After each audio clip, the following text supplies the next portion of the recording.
Excuse me, guys. Anyway, Any Tier Guild Forever reviewing the Seven Deadly Sins, Season 3, Episode 5. Uh, Make sure you guys thank Kyoto. Sorry if I'm butchering your name, by the way, but he or she is the one that provided me with the link to watch the reaction. I saw your link in my Discord, so I appreciate you for that. Thank you very much. You made it easier on me. So yeah, once again, thank you in advance. So make sure you guys thank him or her. Once again, I don't assume genders. But yeah, so we're going to talk about the Seven Deadly Sins 2.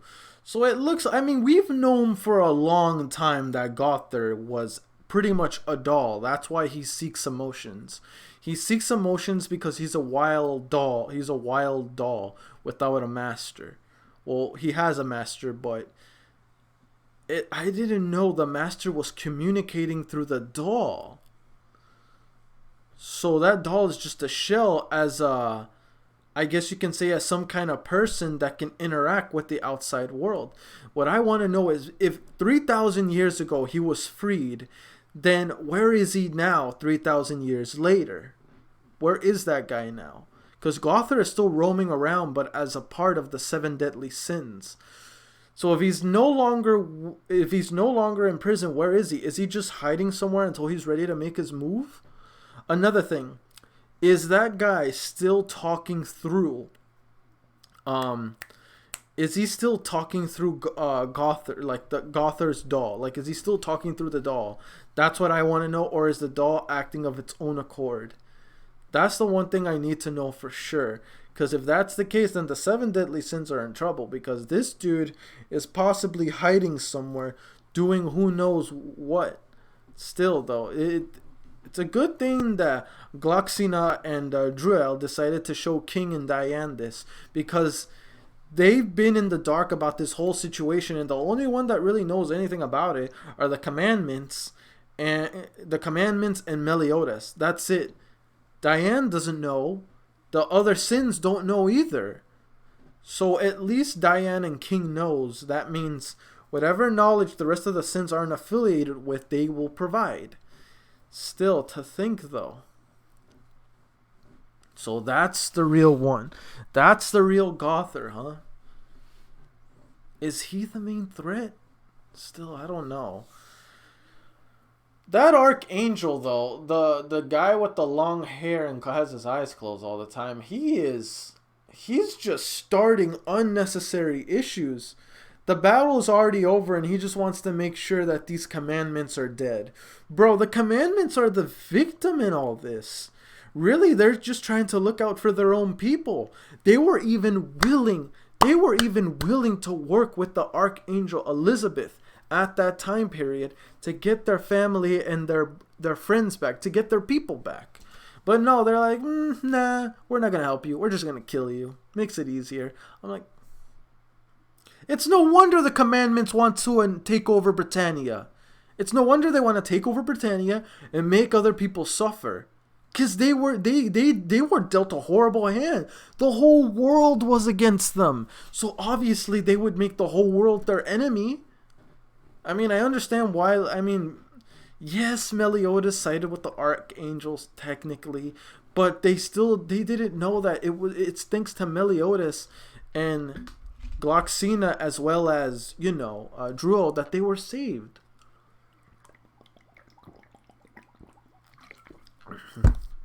Still, though, my main question here is that, despite everything we know about their past, why is it that Gloxina and Druel are not with the commandments anymore? Because really, why would you side with the humans or with the angels or any of them? They gave you especially Gloxina. Gloxina's people were attacked. The giants were attacked. Why would they side with the humans? Honestly, if I was them, I'd be like, F the humans. They killed our people. Like, the hell? I mean, I'm not saying it's wrong or bad that they decide not to side with the commandments, but what made them stop. What made them change their mind? I mean, they haven't confirmed whether they're siding with the humans. They're just siding with really their own people. They're siding with King because King is the next fairy king. So it would make sense why Gloxina would side with him.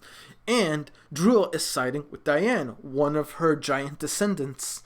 It makes sense why they side with them. They're their people. What I want to know is, why aren't they siding with the commandments anymore? And I'm assuming they're showing them this so they know the full story.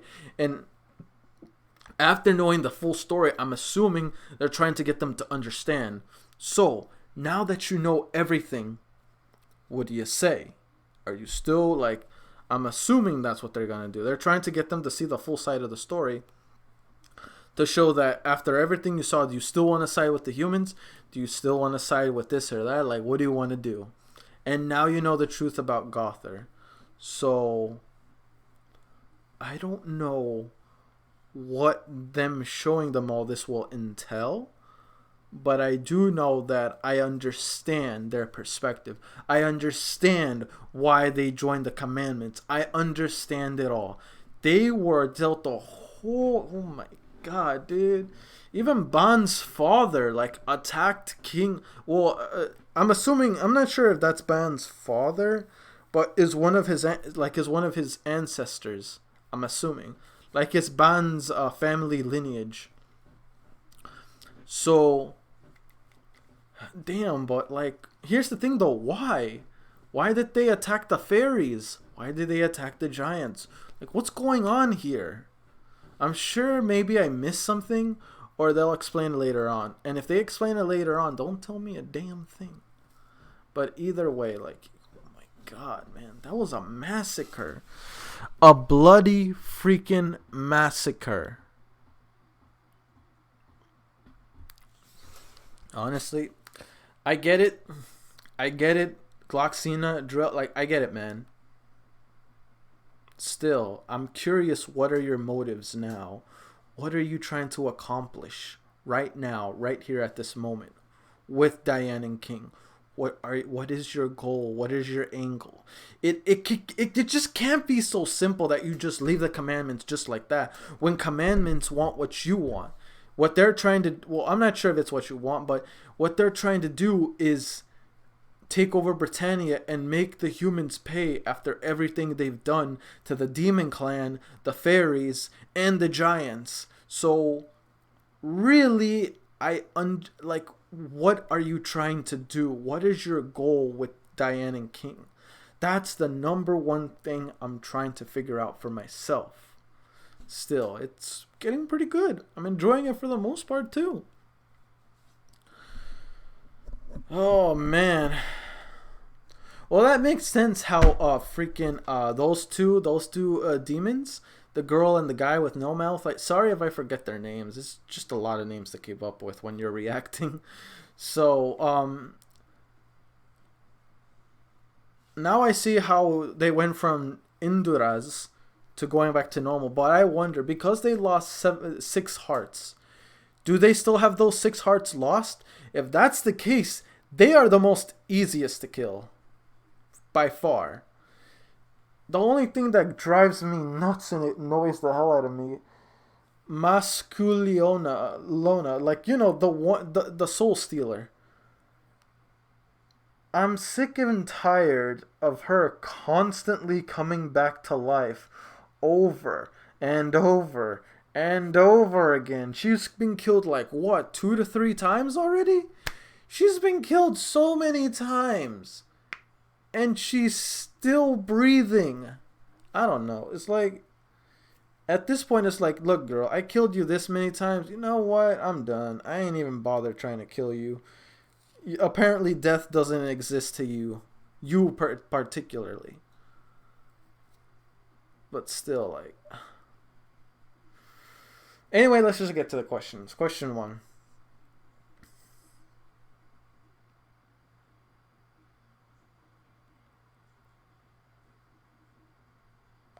Out of all the clans that we've seen that took the most suffering, the giants, the fairies, and the demon clan, out of the 3, Which clan would you see yourself joining, and let me know why. Question 2.